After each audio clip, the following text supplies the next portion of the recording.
الصلاة خير من النوم۔ السلام علیکم ورحمۃ اللہ وبرکاتہ۔ میں ہوں رشید اختر اور آپ دیکھ رہے ہیں سجاد نظامی ورلڈ۔ دوستو، مجھے بتانے کی ضرورت نہیں ہے، آپ سب کو معلوم ہے کہ آپ سن رہے ہیں سیرت مصطفیٰ۔ 13 پارٹ ہو چکے ہیں اور آج جو ہے انشاءاللہ تعالی آپ کو 14واں پارٹ سننے کو ملے گا۔ سرکار دو عالم صلی اللہ علیہ وسلم اب مکہ شریف سے مدینہ شریف کے لیے ہجرت کرنے کے لیے بالکل تیار ہیں۔ آئیے اس میں سنیں گے انشاءاللہ تعالی بہت پیاری چیز جو آپ نے شاید سنی نہیں ہوگی۔ شروع کرتا ہوں۔ اس سے پہلے میری مؤدبانہ گزارش و اپیل ہے کہ آپ اگر میرے چینل پر پہلی بار آئے ہیں، چینل کو سبسکرائب کر لینا، ساتھ ہی ساتھ بیل آئکن کو آن کر لینا۔ ہر روز سب سے پہلے ویڈیوز دیکھنے کے لیے ویڈیو کو لائک کرنے کے بعد جتنا ہو سکے شیئر کر دینا، کیونکہ یہ میرا نہیں اور آپ کا نہیں بلکہ ہمارے اور آپ کے پیارے آقا کا سیرت مصطفیٰ اس وقت آپ سن رہے ہیں، شیئر کرنا، ٹھیک ہے۔ 14واں پارٹ سنیں۔ بسم اللہ الرحمن الرحیم۔ ہجرت مدینہ۔ مدینہ منورہ میں جب اسلام اور مسلمانوں کو ایک پناہ مل گئی، ایک پناہ گاہ مل گئی، تو حضور صلی اللہ علیہ وسلم نے صحابہ اکرام کو عام اجازت دے دی کہ وہ مکہ سے ہجرت کر کے مدینہ چلے جائیں۔ چنانچہ سب سے پہلے حضرت ابو سلمہ رضی اللہ تعالی عنہ نے ہجرت کی، اس کے بعد یکے بعد دیگرے دوسرے لوگ بھی مدینہ روانہ ہونے لگے۔ جب کفار قریش کو پتہ چلا تو انہوں نے روک ٹوک شروع کر دی، مگر چھپ چھپ کر لوگوں نے ہجرت کا سلسلہ جاری رکھا، یہاں تک کہ رفتہ رفتہ بہت سے صحابہ اکرام مدینہ منورہ چلے گئے۔ صرف وہی حضرات مکہ میں رہ گئے جو یا تو کافروں کی قید میں تھے یا اپنی مفلسی کی وجہ سے مجبور تھے، غریبی کی وجہ سے۔ آگے سنتے ہیں دوستو۔ حضور اقدس صلی اللہ علیہ وسلم کو چونکہ ابھی تک خدا کی طرف سے ہجرت کا حکم نہیں ملا تھا، اس لیے آپ مکہ ہی میں مقیم رہے، اور حضرت ابوبکر صدیق حضرت علی رضی اللہ تعالیٰ عنہ کو بھی آپ نے روک لیا تھا، لہٰذا یہ دونوں شمع نبوت کے پروانے بھی آپ ہی کے ساتھ مکہ میں ٹھہرے ہوئے تھے۔ اب آگے سنیں۔ ایک کانفرنس ہونے والی ہے جو کافر ایک بہت بڑا جلسہ کرنے والے ہیں، لیکن اس میں کیا ہوتا ہے آپ لوگ باغور ملاحظہ کریں۔ جب مکہ کے کافروں نے یہ دیکھ لیا کہ حضور صلی اللہ علیہ وسلم اور مسلمانوں کے مددگار مکہ سے باہر مدینہ میں بھی ہو گئے اور مدینہ جانے والے مسلمانوں کو انصار نے اپنی پناہ میں لے لیا ہے، تو کفار مکہ کو یہ خطرہ محسوس ہونے لگا کہ کہیں ایسا نہ ہو کہ محمد صلی اللہ علیہ وسلم بھی مدینہ چلے جائیں اور وہاں سے اپنے حامیوں کی فوج لے کر مکہ پر چڑھائی نہ کر دیں۔ یہ خطرہ کافروں کو ہو گیا تھا۔ چنانچہ اس خطرہ کا دروازہ بند کرنے کے لیے کفار مکہ نے اپنے دارالندوہ پنچایت گھر میں ایک بہت بڑی کانفرنس یعنی جلسہ منعقد کیا، اور یہ کفار مکہ کا ایسا زبردست نمائندہ اجتماع تھا کہ مکہ کا کوئی بھی ایسا دانشور اور بااثر شخص نہ تھا جو اس کانفرنس یعنی جلسے میں شریک نہ ہوا تھا۔ خصوصیت کے ساتھ ابو سفیان، ابو جہل، عتبہ، جبیر بن مطعم، نضر بن حارث، ابو البختری، زمعہ بن اسود، حکیم بن حزامہ، امیہ بن خلف وغیرہ وغیرہ، یعنی جتنے بڑے بڑے کافر تھے تمام سرداران قریش اس مجلس میں موجود تھے۔ شیطان لعین بھی کمبل اوڑے ایک بزرگ شیخ کی صورت میں آ گیا تھا، جس کو ہم ابلیس کہتے ہیں، وہ ابلیس بھی اس میں شامل تھا۔ قریش کے سرداروں نے نام و نسب پوچھا تو بولا، میں شیخ نجد ہوں، اس لیے اس کانفرنس میں آ گیا ہوں کہ میں تمہارے معاملہ میں اپنی رائے بھی پیش کر لوں۔ یہ سن کر قریش کے سرداروں نے ابلیس کو بھی اپنی کانفرنس میں شریک کر لیا اور کانفرنس کی کارروائی شروع ہو گئی۔ جب حضور صلی اللہ علیہ وسلم کا معاملہ پیش ہوا تو ابو البختری نے یہ رائے دی کہ ان کو کسی کوٹری میں بند کر کے ان کے ہاتھ پاؤں باندھ دو اور ایک سوراخ سے کھانا پانی ان کو دے دیا کرو، یعنی کہ یہ سازشیں ہونے لگیں سرکاری دو عالم صلی اللہ علیہ وسلم یعنی ہمارے اور آپ کے پیارے آقا کے لیے۔ کیا کیا ہو رہا ہے سنیں۔ ایک شیطان نے، ابو البختری نے یہ رائے دی، یہ کہا کہ ان کو کسی کوٹری میں بند کر کے ان کے ہاتھ پاؤں باندھ دو اور ایک سوراخ سے کھانا پانی ان کو دے دیا کرو۔ شیخ نزدی شیطان نے کہا یہ رائے اچھی نہیں ہے، یعنی ابلیس کہتا ہے یہ رائے اچھی نہیں ہے، خدا کی قسم اگر تم لوگوں نے ان کو کسی مکان میں قید کر دیا تو یقیناً ان کے جانثار اصحاب کو اس کی خبر لگ جائے گی اور وہ اپنی جان پر کھیل کر ان کو قید سے چھڑا لیں گے۔ اب آگے کیا ہوتا ہے، دوسرے کافر کا مشورہ کیا ہوتا ہے سنیں۔ ابو الاسود ربیعہ بن عمرو عامری نے یہ مشورہ دیا کہ ان کو مکہ سے نکال دو تاکہ یہ کسی دوسرے شہر میں جا کر رہیں، اس طرح ہم کو ان کے قرآن پڑھنے اور ان کی تبلیغ اسلام سے نجات مل جائے گی۔ یہ سن کر شیخ نزدی نے بگڑ کر کہا کہ تمہارے اس رائے پر لعنت، یعنی شیطان کہتا ہے تمہاری اس رائے پر لعنت، کیا تم لوگوں کو معلوم نہیں کہ محمد صلی اللہ علیہ وسلم کے کلام میں کتنی مٹھاس اور تاثیر و دلکشی ہے؟ خدا کی قسم اگر تم لوگ ان کو شہر بدر کر کے چھوڑ دو گے تو یہ پورے ملک عرب میں لوگوں کو قرآن سنا کر تمام قبائل عرب کو اپنا تابع فرمان بنا لیں گے، اور پھر اپنے ساتھ ایک عظیم لشکر کو لے کر تم پر ایسی یلغار کر دیں گے کہ تم ان کے مقابلہ سے عاجز و لاچار ہو جاؤ گے۔ یعنی شیطان منع کر رہا ہے، اور پھر بجز ان کے تم ان کے غلام بن کر رہو، کچھ بنائے نہ بنے گی، اس لیے ان کو جلا وطن کرنے کی تو بات ہی مت کرو۔ یعنی ایک شیطان نے کہا کہ ان کو ضلع بدر کر دو، تو ابلیس جو ہے منع کر دیا کہ یہ تو بات ہی مت کرو۔ اب آگے کیا ہوتا، اب ابو جہل کیا کہتا ہے میرے آقا کے لیے سنیے انشاءاللہ۔ ابو جہل بولا کہ صاحبو میرے ذہن میں ایک رائے ہے جو اب تک کسی کو نہیں سوجھی۔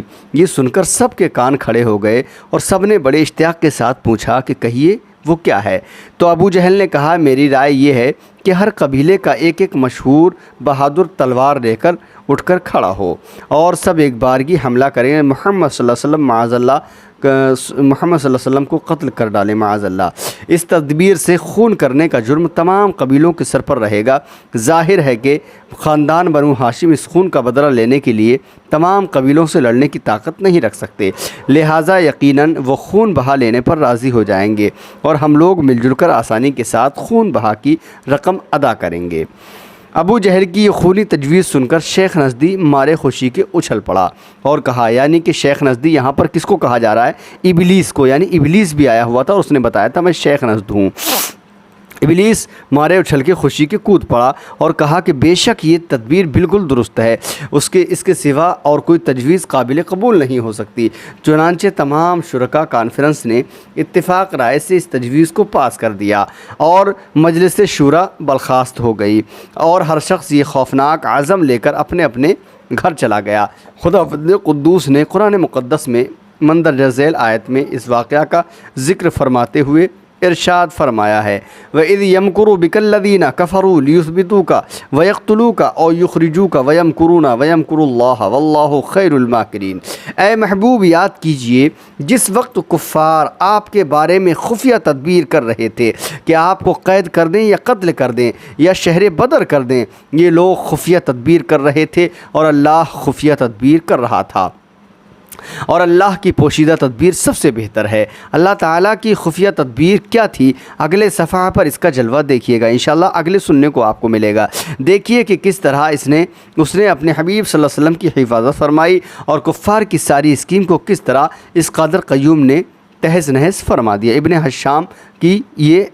حشام کی روایت آپ نے سنی۔ اب ہجرت رسول کا واقعہ سنیے، سرکار کی ہجرت کا واقعہ اب سنیں انشاءاللہ۔ جب کفار حضور صلی اللہ علیہ وسلم کے قتل پر اتفاق کر کے کانفرنس ختم کر چکے اور اپنے اپنے گھروں کو روانہ ہو گئے تو حضرت جبریل امین علیہ السلام رب العالمین کا حکم لے کر نازل ہو گئے کہ اے محبوب آج رات کو آپ اپنے بستر پر نہ سوئیں اور ہجرت کر کے مدینہ تشریف لے جائیں۔ چنانچہ عین دوپہر کے وقت حضور صلی اللہ علیہ وسلم حضرت ابوبکر صدیق رضی اللہ عنہ کے گھر تشریف لے گئے اور حضرت ابوبکر صدیق رضی اللہ تعالی عنہ سے فرمایا کہ سب گھر والوں کو ہٹا دو، کچھ مشورہ کرنا ہے۔ حضرت ابوبکر صدیق رضی اللہ تعالی عنہ نے عرض کیا، رسول اللہ آپ پر میرے ماں باپ قربان، یہاں آپ کی اہلیہ حضرت عائشہ کے سوا اور کوئی نہیں ہے۔ اس وقت حضرت عائشہ سے حضور کی شادی ہو چکی تھی۔ حضور صلی اللہ علیہ وسلم نے فرمایا کہ اے ابوبکر اللہ نے مجھے ہجرت کی اجازت فرما دی ہے۔ حضرت ابوبکر صدیق رضی اللہ تعالیٰ عنہ نے عرض کیا کہ میرے ماں باپ آپ پر قربان، مجھے بھی ہمراہی کا شرف عطا فرمائیے۔ آپ نے ان کی درخواست منظور فرما لی۔ حضرت ابوبکر صدیق رضی اللہ تعالیٰ عنہ نے 4 مہینے سے 2 اونٹنیاں ببول کی پتی کھلا کھلا کر تیار کی تھی کہ ہجرت کے وقت یہ سواری کے کام آئیں گی۔ عرض کیا کہ یا رسول اللہ صلی اللہ علیہ وسلم، ان میں سے ایک اونٹنی آپ قبول فرما لیں۔ آپ نے ارشاد فرمایا کہ قبول ہے، مگر میں اس کی قیمت دوں گا۔ حضرت ابوبکر صدیق رضی اللہ تعالیٰ عنہ نے بادل ناخواستہ فرمان رسالت سے مجبور ہو کر اس کو قبول کیا۔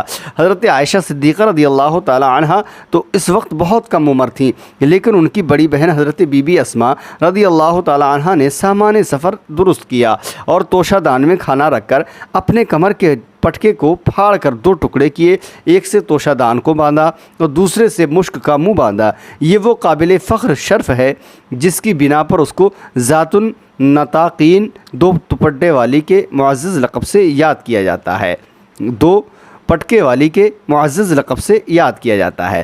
اس کے بعد حضور صلی اللہ علیہ وسلم نے ایک کافر کو جس کا نام عبداللہ بن اریقز تھا، جو راستوں کا ماہر تھا، راہنمائی کے لیے اجرت پر نوکر رکھا اور ان دونوں اونٹنیوں کو اس کے سپرد کر کے فرمایا کہ 3 راتوں کے بعد وہ ان دونوں اونٹنیوں کو لے کر غار ثور کے پاس آ جائے۔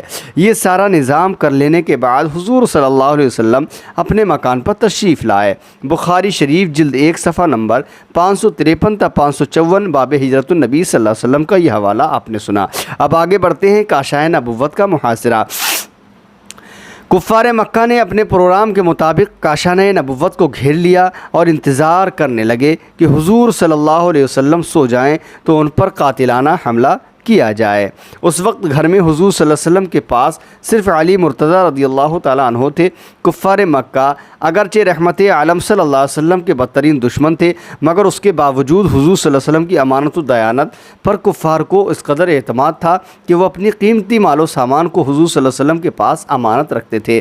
یعنی کہ دشمنی تو کرتے تھے کفار، لیکن اپنا مال اور بہت ساری چیزیں سرکار کے پاس ہی رکھتے تھے۔ چنانچہ اس وقت بھی بہت سی امانتیں کاشائے نبوت میں تھیں۔ حضور صلی اللہ علیہ وسلم نے حضرت علی رضی اللہ تعالیٰ عنہ سے فرمایا کہ تم میری سبز رنگ کی چادر اوڑھ کر میرے بستر پر سو رہو اور میرے چلے جانے کے بعد تم قریش کی تمام امانتیں ان کے مالکوں کو سونپ کر مدینہ شریف چلے آنا۔ یہ بڑا ہی خوفناک اور بہت سخت اور بڑے سخت خطرے کا موقع تھا۔ حضرت علی رضی اللہ تعالیٰ عنہ کو معلوم تھا کہ کفار مکہ حضور صلی اللہ علیہ وسلم کے قتل کا ارادہ کر چکے ہیں، مگر حضور اقدس صلی اللہ علیہ وسلم کے اس فرمان سے تم قریش کی ساری امانتیں لوٹا کر مدینے چلے آنا، حضرت علی رضی اللہ تعالیٰ عنہ کو یقین کامل تھا کہ میں زندہ رہوں گا اور مدینہ پہنچوں گا۔ اس لیے رسول اللہ صلی اللہ علیہ وسلم کا بستر جو آج کانٹوں کا بچھونا تھا، حضرت علی رضی اللہ تعالیٰ عنہ کے لیے پھولوں کی سیج بن گیا، سبحان اللہ، اور آپ بستر پر صبح تک آرام کے ساتھ میٹھی میٹھی نیند سوتے رہے۔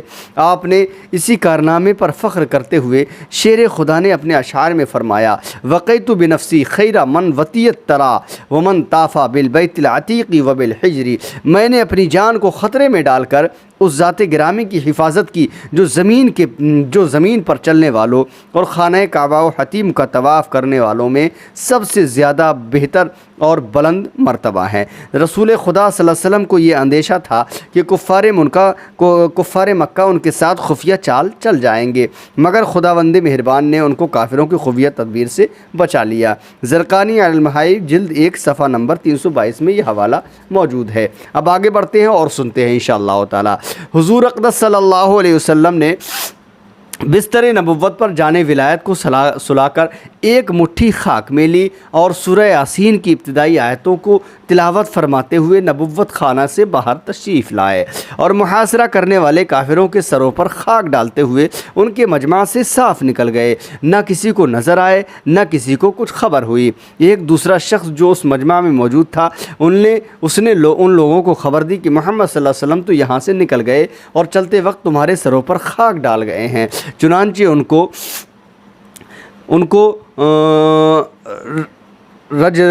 کو رن بختوں نے اپنے سروں پر ہاتھ پھیرا تو واقعی ان کے سروں پر خاک اور دھول پڑی ہوئی تھی۔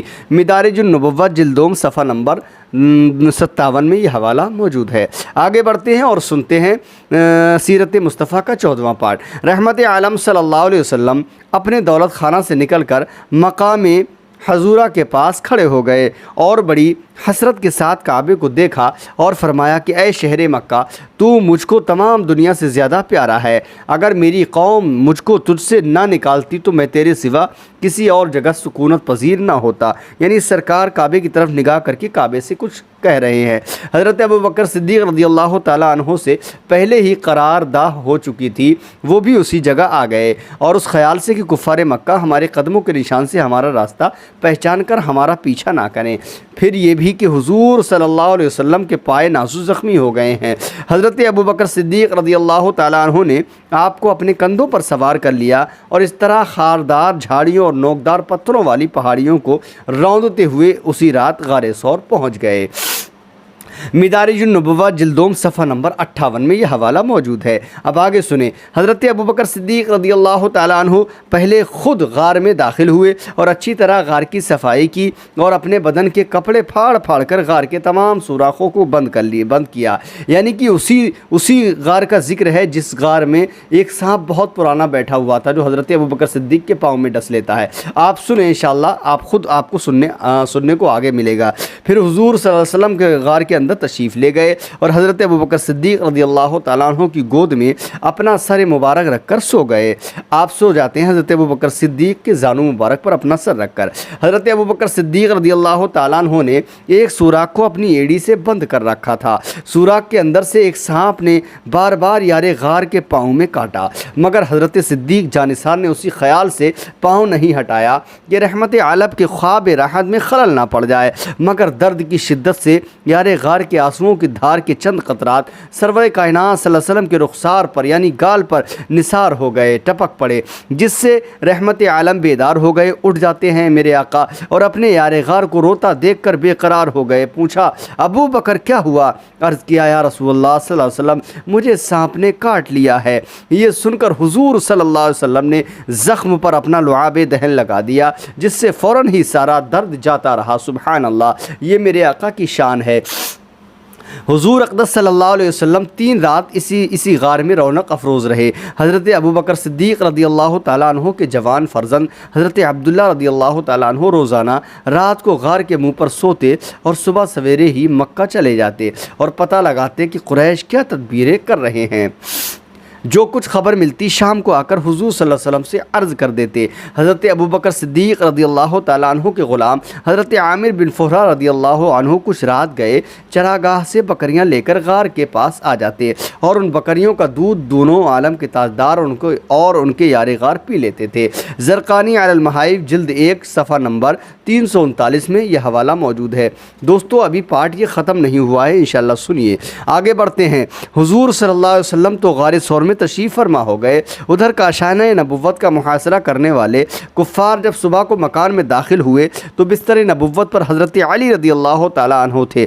ظالموں نے تھوڑی دیر آپ سے پوچھ گچھ کر کے آپ کو چھوڑ دیا۔ پھر حضور صلی اللہ علیہ وسلم کی تلاش و جستجو میں مکہ اور اطراف و جواف کا چپا چپا چھان مارا، یہاں تک کہ ڈھونڈتے ڈھونڈتے غار ثور تک پہنچ گئے، مگر غار کے منہ پر اس وقت خداوندی حفاظت کا پہرا لگا ہوا تھا، یعنی غار کے منہ پر مکڑی نے جالا تن دیا تھا اور کنارے پر کبوتری نے انڈے دے رکھے تھے۔ یہ منظر دیکھ کر کفار قریش آپس میں کہنے لگے کہ اس غار میں کوئی انسان موجود ہوتا تو مکڑی نہ جالا تنتی نہ کبوتری یہاں انڈے دیتی۔ کفار کی آہٹ پا کر حضرت ابوبکر صدیق رضی اللہ تعالیٰ عنہ کچھ گھبرائے اور عرض کیا یا رسول اللہ اب ہمارے دشمن اس قدر قریب آ گئے ہیں کہ اگر وہ اپنے قدموں پر نظر ڈالیں گے تو ہم کو دیکھ لیں گے۔ حضور صلی اللہ علیہ وسلم نے فرمایا کہ لا تحزن ان اللہ معنا، مت گھبراؤ خدا ہمارے ساتھ ہے۔ اس کے بعد اللہ رب العزت نے تعالیٰ نے حضرت ابوبکر صدیق رضی اللہ تعالیٰ عنہ کے قلب پر سکون و اطمینان کا ایسا سکینہ اتار دیا کہ وہ بالکل ہی بے خوف ہو گئے۔ حضرت ابوبکر صدیق رضی اللہ تعالیٰ عنہ کی یہی وہ جانثاریاں ہیں جن کو دربار نبوت کے مشہور شاعر حضرت حسان بن ثابت انصاری رضی اللہ تعالیٰ عنہ نے کیا خوب کہا ہے، ثانی اثنین فی الفار المنیف وقد طافا وقد طافل عدو بھی اذ صعد الجبل، اور دو میں سے دوسرے ابو بکر جبکہ پہاڑ پر چڑھ کر بلند مرتبہ غار میں اسی حال میں تھے کہ دشمن ان کے ارد گرد چکر لگا رہا تھا، اور وہ ابو بکر رسول اللہ صلی اللہ علیہ وسلم کے محبوب تھے۔ تمام مخلوق اس بات کو جانتی تھی کہ حضور صلی اللہ علیہ وسلم نے کسی کو بھی ان کے برابر نہیں ٹھہرایا ہے۔ زرقانی علی المحائف جلد 1 صفحہ نمبر 337 میں یہ حوالہ موجود ہے۔ آگے بڑھتے ہیں اور سنتے ہیں۔ بہرحال چوتھے دن حضور صلی اللہ علیہ وسلم یکم ربیع الاول دوشنبہ کے دن غار ثور سے باہر تشریف لائے۔ عبداللہ بن اریقط جن کو رہنمائی کے لیے کرایہ پر حضور صلی اللہ علیہ وسلم نے نوکر رکھ لیا تھا، وہ قرارداد کے مطابق 2 اونٹنیاں لے کر غار ثور پر حاضر ہو گئے۔ حضور صلی اللہ علیہ وسلم اپنی اونٹنی پر سوار ہوئے اور ایک اونٹنی پر حضرت ابوبکر صدیق رضی اللہ تعالیٰ عنہ اور حضرت عامر بن فہرہ رضی اللہ تعالیٰ عنہ بیٹھے، اور عبداللہ بن اریقط آگے آگے پیدل چلنے لگے اور عام راستہ سے ہٹ کر ساحل سمندر کے غیر معروف راستوں سے سفر شروع کر دیا۔ دوستو اب انشاءاللہ تعالیٰ آگے یہاں سے سنیں گے سراقہ کا گھوڑا جو سراقہ سرکار کو قتل کرنے کے لیے آیا تھا۔ اب اس سے آگے کا واقعہ جو ہے آپ 15ویں پارٹ میں ملاحظہ کریں گے۔ کیسا لگا ضرور بتائیں انشاءاللہ تعالی۔ میں یہ ضرور کہہ سکتا ہوں کہ آپ اس کو سنیں گے نا تو بہت روئیں گے۔ وہ کیوں؟ وہ اس لیے کہ ہمارے اور آپ کے پیارے آقا پر کفاروں نے، دشمنوں نے بہت خطرناک اذیتیں، بڑی مشکلوں کا سامنا میرے آقا نے کیا ہے۔